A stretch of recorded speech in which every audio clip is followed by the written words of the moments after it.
tu n'as rien fait, tu es juste là pour répéter ce que tu as entendu. En vérité, c'est pas un débat, on se trompe. C'est ça, donc c'est ça en fait. Je veux pas créer les conditions qui permettent aux gens de penser qu'on peut débattre alors que c'est pas un débat, c'est juste on se fait plaisir sur les réseaux sociaux et puis les gens ils cherchent le clash et la culture du clash, donc ça m'intéresse pas. Mais moi j'ai déjà débattu là plein de fois avec des gens qui étaient pas d'accord avec moi, mais qui sont respectueux et qui et voilà. Et c'est un débat où en fait il essaie de me démontrer que de son point de vue certains arguments que j'utilise ne sont pas bons. Et je lui réponds, il me répond, et on en sort tous grandis, tu vois, même si on change pas forcément d'avis.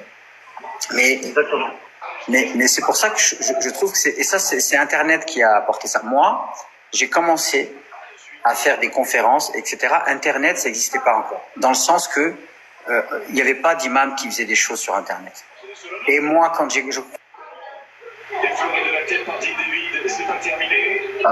Il a dû bugger le frère. Il y a Asmaï, frérot. Je sais pas si c'est une fille ou un garçon, je sais pas. Mais le dernier mot était encore revenu. Asmaï, t'es là, tu m'entends? Bon, c'est pas grave, on va le déconnecter. Ceux qui veulent monter, faites-le moi savoir, comme ça. Je vous mets dans le live. Ça ira plus vite. Alors, je suis revenu, ça a coupé, je sais pas pourquoi. Je sais pas non plus. Ça fait 2 fois que ça coupe là déjà. Ouais, ça fait 2 fois. Les gars, tapotez l'écran s'il vous plaît pour stabiliser le live parce que c'est relou à chaque fois si ça coupe comme ça. Ça va pas être très fluide, donc c'est relou. Essayez de tapoter un max s'il vous plaît, qu'on puisse monter à 5-6K vite fait en live, histoire de stabiliser le live. Ouais, voilà, il y a dû y avoir des gens qui ont dû signaler, etc. Donc voilà. Attends. J'ai des gens qui veulent monter. Je vais essayer d'être le plus. Ben je vois qu'il y a quelqu'un qui est là déjà. Il y a marqué, je crois, MDR. Ah, il est parti. Ouais, en fait, des fois, il monte, il redescend. Donc. Hop.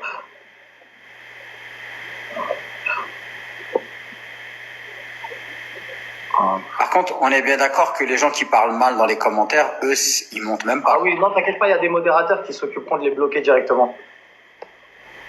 C'est pas le but du tout. Du moins, on n'est pas là pour. Faut même pas relever. Ça fait partie d'Internet. Allô, salam alaikum.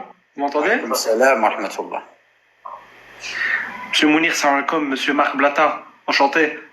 Salam alaikum, docteur Eloquent. C'est quoi ton prénom, mon frérot? Ahmed. Salam wa rahmatullah, Ahmed. Donc voilà, en fait, moi, je voulais appeler, avoir une discussion donner mon avis avec Ismaël Mounir. J'ai vu les dernières vidéos, c'est très intéressant. D'ailleurs, j'ai commenté par rapport à une vidéo que tu avais publiée sur le châtiment de la tombe, où j'apportais justement des versets par le Coran, traduit par El-Jami. J'avais expliqué justement que... El-Ajami, c'est ça? Oui, c'est ça, Moreno, docteur El-Ajami Moreno. Je suis en train de lire actuellement son Coran pendant son ramadan. Pas son Coran, pardon, sa traduction littérale du Coran. Effectivement, quand on s'intéresse à la linguistique, on s'intéresse à cette traduction-là, ça fait quand même réfléchir et ça apporte de la profondeur et de la lumière parce qu'il est vraiment très précis dans les mots choisis. Je ne sais pas si tu es du même avis que moi, monsieur Mounir. Et en fait, moi, j'avais quand même 2 questions à te poser directement. C'est effectivement, je comprends très bien ta position, je comprends très bien comment tu veux faire, mais je me demande si la manière de le faire est la bonne. Je m'explique. Le propos est bon, pour moi en tout cas le propos est bon. Maintenant, est-ce que le fait d'interpeller comme cela la communauté, sans forcément par exemple commencer en disant salam alaikum, montrer un peu ce côté... comment expliquer ce côté pas musulman, parce que musulman je pense qu'il n'y a pas de problème avec ça, mais montrer que tu n'es pas juste un philosophe et un expert en développement personnel, montrer que tu as une approche vraiment islamique. Maintenant ça c'est mon avis. Et pourquoi je te parlais de ça? Attends, j'essaie de me rappeler pourquoi je te parlais de ça, parce que j'ai pas noté mes questions avant, t'imagines bien. Mais peut-être que la forme te déplaisait un petit peu, c'est ça? En fait, sur la forme, c'est pas que ça me déplaît parce que je trouve que ce qu'il dit sur le fond est très bon. La forme, je pense qu'il y a peut-être une autre façon de présenter les choses. Voilà, ça c'est plutôt mon avis personnel. Et aussi, autre chose qui m'avait, voilà, c'est important, chose qui m'avait interpellé, c'était beaucoup de gens dans les commentaires, ils te reprochent de dire, oui, mais on n'oublie pas que tu as surfé sur un créneau où tu vendais une formation à 500 € pour une prière. Moi, pour te dire la vérité, je n'ai pas creusé la formation. Est-ce que tu peux répondre par rapport à ça? Écoute, j'ai déjà répondu, j'ai même fait une vidéo de 50 minutes. J'ai répondu la semaine dernière. Donc pour moi, c'est un sujet qui est clos, je réponds pas sur ça. C'est alimenter quelque chose de complètement faux, en fait. D'accord, Après, ok. tu sais bien que ceux qui cherchent la vérité s'intéressent aux idées. Ceux qui sont dérangés par ce que je dis, bah, c'est beaucoup plus confortable d'aller attaquer la personne plutôt que de répondre à mes arguments. Tu vois? Ça, c'est une solution de facilité. Donc, regarde, moi, je critique certaines idées. Tu me vois jamais prendre quelqu'un et te dire ne l'écoutez pas, c'est un imposteur ou quoi que ce soit. Moi, je reste sur le terrain des arguments. Maintenant, qu'on me cherche des griefs ou qu'on essaie, alors certains, ils vont te dire, ils regardent la vidéo, tu fais des arguments, t'as le visage noir, t'as ceci, moi, je rentre pas là-dedans. J'ai vu ça aussi, je rentre pas là-dedans. Non, il faut pas rentrer là-dedans, je pense. Voilà, moi, on peut me reprocher des tas de choses. Ce qu'on peut ne pas me reprocher, c'est que je suis productif, je produis du contenu. Alors, comme tu le dis, on peut être d'accord avec moi sur le fond, on peut critiquer ma forme, mais je travaille, je fais ça avec mes tripes, avec mon cœur, je fais ça avec amour, je fais ça avec sérieux. Maintenant, ça plaît pas, etc.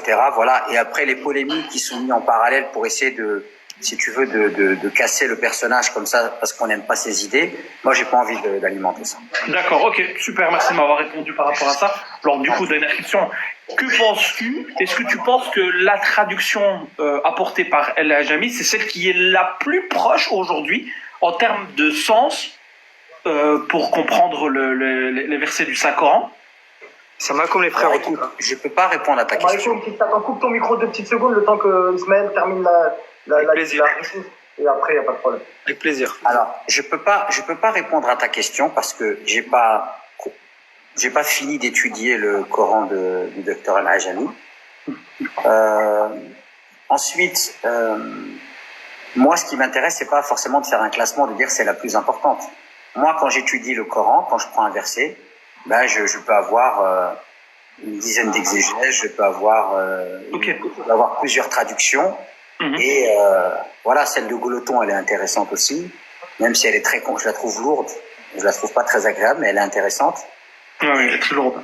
Et moi, je pense pas qu'il faut raisonner en disant ça c'est le meilleur. Je pense qu'il faut raisonner en se disant tiens, il y a des gens qui ont fait un travail. Moreno, il en fait partie. Il a fait un travail sérieux. Il a été clair dans sa méthodologie.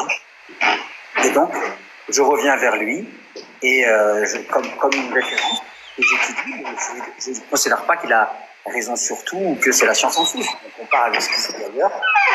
En faisant une synthèse, qu'on arrive à se rapprocher de... Ok, c'est intéressant ça. Ok. Parce que moi, c'est vrai que j'ai forcément le temps que je consacre actuellement, c'est à la lecture d'un seul modèle. Là, en l'occurrence, c'est la Jamie que je suivais depuis il y a 3 ans. Tu connais celle de Goloton? Pardon? Tu connais celle de Goloton? Non, mais j'ai entendu parler. Justement, je comptais l'acheter pour pouvoir la lire par après. De Maurice Goloton, c'est intéressant. Et Maurice Goloton, il a aussi fourni un lexique. C'est-à-dire, c'est l'approche du Coran par le lexique et la grammaire. Et il a expliqué plus de 2000 versets avec une méthodologie assez scientifique. Et je te conseille aussi, c'est très intéressant. Ok, super. Juste pour revenir à la forme, c'est la dernière chose que je dis, parce que je vais pas retenir tout le monde durant le live, j'imagine bien. Vas-y mon frère, on t'écoute. Sur la forme, ce que je peux aussi dire, moi, que je remarque, c'est... mais après, je comprends, hein, il faut être percutant dans la vidéo, il faut raconter rapidement ce qu'on veut dire. Mais peut-être que sur la forme, qui est de manière un peu acquisitrice d'entrée de jeu pour dire c'est pas comme ça qu'on fait, tu vois, il faudrait peut-être modérer le propos pour pouvoir apporter toi, notamment comment dire, ton analyse. Tu vois ce que je veux dire, par exemple, je sais pas moi, genre tu vas parler de trucs, tu dis vous faites ça, c'est totalement faux. Non, je pense qu'il faut peut-être modérer le propos. Alors, tu veux que je te réponde à ça ou pas? Oui, j'aimerais bien avoir une réponse. Si on était dans des cours ou dans des mosquées ou avec des gens qui ont fait une démarche d'apprendre, je ferais pas ce genre de provocation. Mais dans les réseaux sociaux, si tu as envie d'exister, il faut être un peu piquant, un peu provocateur. Sinon, ton discours, il est trop lisse. Et du coup, t'as un message à porter qui est intéressant, qui pourrait toucher beaucoup de gens. Et parce que tu veux faire du politiquement correct, bah, t'es pas adapté au ton des réseaux sociaux. Donc, c'est pour ça que je suis volontairement un petit peu épicé. Voilà. Ok, d'accord. Donc c'est voulu. C'est une forme adaptée que tu as souhaité mettre en place. Question. Je ne sais pas si tu connais mon parcours, l'expérience que j'ai 50 ans. Tu penses que, à mon âge, j'utilise les réseaux sociaux et je réfléchis pas à ce que je fais? Non, certainement, mais je me suis dit tu penses que c'est plutôt contrôlé, maîtrisé et réfléchi? Non, ça se voit, même dans la façon de poser la caméra, etc. Tout est calculé, je ne dis pas. Mais je te dis non, que tout n'est pas calculé, tout est travaillé. Oui, tout est travaillé, donc c'est ça. Quand je veux dire calculer, c'est dans le sens, quand on veut dire calcul, c'est pas dans le sens manipulation. C'est dans le sens que c'est préparé à l'avance, on sait ce qu'on va dire, à quel moment, etc. C'est dans ce sens-là calculer. C'est minuté. Si tu préfères, c'est minuté. Mais moi, ce que je te disais, c'était que je trouvais... J'entends ce que tu me dis, c'est un point de vue que j'entends, que je comprends, que j'ai même partagé par le passé, mais aujourd'hui, je le partage pas. Ok. Je pense pas que c'est pertinent. Mais après, j'ai envie de te dire, on est même, là, tu sais, on est en train de travailler de la forme. On est en train de parler sur, et de débattre sur la forme. Non, ce qui compte, c'est le fond, bien entendu. Tu sais, oui. En fait, cette question de forme, c'est aussi lié à la personnalité de chacun. C'est des stratégies, c'est des visions, des approches. Bah, écoute, en vérité, j'ai envie de te dire, tu sais, la meilleure des choses, c'est que si toi, tu pouvais proposer du contenu, bah, propose le contenu et utilise le style et la forme qui te parlent. Tu vois, et peut-être que justement on serait complémentaires. Moi je toucherais un type de public, toi tu toucherais un autre type de public, et le but c'est que le message et que le débat non, tout à fait, mais au final ce qui compte, c'est les musulmans. Moi ma finalité c'est ça, c'est que j'ai envie, je suis quelqu'un qui travaille, qui réfléchit, qui produit de l'analyse, des réflexions, et j'ai envie de partager ça, c'est tout. Tout à fait. Non, mais de toute façon, le plus important, concrètement, c'est le fond. On est tout à fait d'accord. Hein. La forme, ce n'est que c'est comme on dit, le diable se cache dans les détails, tu vois. Donc, c'est vraiment juste chipoter. Mais en réalité, ce qui compte, c'est le fond. Le fond, je suis d'accord. Je l'ai bien noté. Elle était mesurée dans ta question. Dis-moi, t'as un petit accent. Tu viens d'où? Belgique. Ah, j'en étais sûr. On n'arrive pas à l'enlever. Bah, mais pour toi aussi, peut-être que j'ai un accent, donc en vérité, c'est relatif quand on dit qu'on a un accent. Non, clairement, vous n'avez pas d'accent par rapport à nous. Nous, on a un accent assez prononcé, surtout de notre commune d'où on vient. On est connu pour ça, donc ça, n'y a pas de problème. D'accord, merci beaucoup. Mais oui, franchement, moi, je tenais à dire ça. Je tenais juste à te remercier pour le travail fait, parce qu'il y a quand même, mine de rien, il y a quand même besoin de cette réflexion, parce que quand on voit les commentaires, il n'y a pas que des avis négatifs. Il ne faut pas non plus se baser que sur les commentaires négatifs. Il y a aussi énormément de commentaires positifs qui comprennent, qui prennent conscience justement qu'il faut, le terme réforme je ne l'aime pas, qu'il faut revenir au texte et revenir à l'essence même du message. C'est ce qui fait justement docteur Alain. Revenir à l'essence, c'est ça, reforme, c'est revenir à la forme initiale. C'est pas changer. Non, tout à fait. Mais le terme réforme, ça peut faire peur à certaines personnes parce qu'ils se disent, oh là là, on va revoir. Non, en fait, c'est pas ça. Ce qu'on va faire, c'est qu'on va respecter le travail des anciens, bien entendu. Personne ne va dire, on va jeter tout à la poubelle. Mais il faut aussi adapter la compréhension et la typologie et la linguistique à notre époque. En fait, c'est ça qu'on doit faire concrètement. On ne demande rien de plus. On ne demande pas de jeter 1400 ans de science dans la poubelle. Moi, je ne pense pas comme ça. Et moi, je pense par exemple qu'un hadith qui est en complément avec le Coran, qui n'a aucune contradiction directe ou indirecte avec le Coran, on doit le garder par exemple, parce qu'il n'y a pas de raison qu'on le jette à la poubelle. Je suis contre ceux qui disent on prend tous les hadiths, on le jette à la poubelle, comme si le prophète ce n'était qu'un seul messager. Non. Moi, voilà, là on rentre un peu dans le fond. Hein. Mais pour moi, un hadith, il doit continuer à être utilisé seulement et seulement s'il passe dans le filtre du Coran. S'il passe dans le filtre du Coran, mais pourquoi on va le jeter? On peut le garder. C'est une parole intéressante, mais on ne doit pas la sacraliser. Le problème aussi qu'on a dans notre communauté, c'est qu'on sacralise les imams, on sacralise les exégèses, on sacralise l'interprétation et on sacralise forcément le prophète au-dessus de tous les prophètes, au-dessus de tous les messagers, au-dessus de l'humanité. Et ça peut pour poser un problème. Moi, j'ai déjà remarqué plusieurs fois, j'ai déjà demandé à des convertis qui étaient anciennement catholiques, ou chrétiens, pardon, et ils me disent, au début, quand on s'est converti, on ne savait pas, parce qu'on se dit, mais Mohamed, c'est comme Jésus, en fait, c'est le fils de Dieu. On leur a expliqué que non, mais pour t'expliquer que tellement il y a cet aspect de respect qui est poussé à son paroxysme, que certains chrétiens ont le sentiment que Mohamed, le prophète, que la paix soit sur lui, que c'est comme j'ai vu. Bon, après, ça c'est d'autres débats, mon frère Ahmed. En tout cas, merci d'être intervenu et d'avoir posé des questions à Ismaël, parce que c'est le but aussi de pouvoir échanger. Il y a Kix depuis tout à l'heure qui attend, qui a mis sa caméra, qui s'impatiente de pouvoir poser une question aussi. Il n'y a aucun problème, je ne vais pas vous retenir plus longtemps. En tout cas, merci et Merci beaucoup, salut Ahmed. à tous les gens de Belgique. Moi, j'aime beaucoup les Belges. Vraiment. C'est la phrase cliché qu'on entend, ça. Bonne soirée, les gars. Salam alaikum, mon frère. Il y a le frère Kix qui attend. Salam alaikum. Alors, Kix, il était là, il est parti direct. Il est reparti.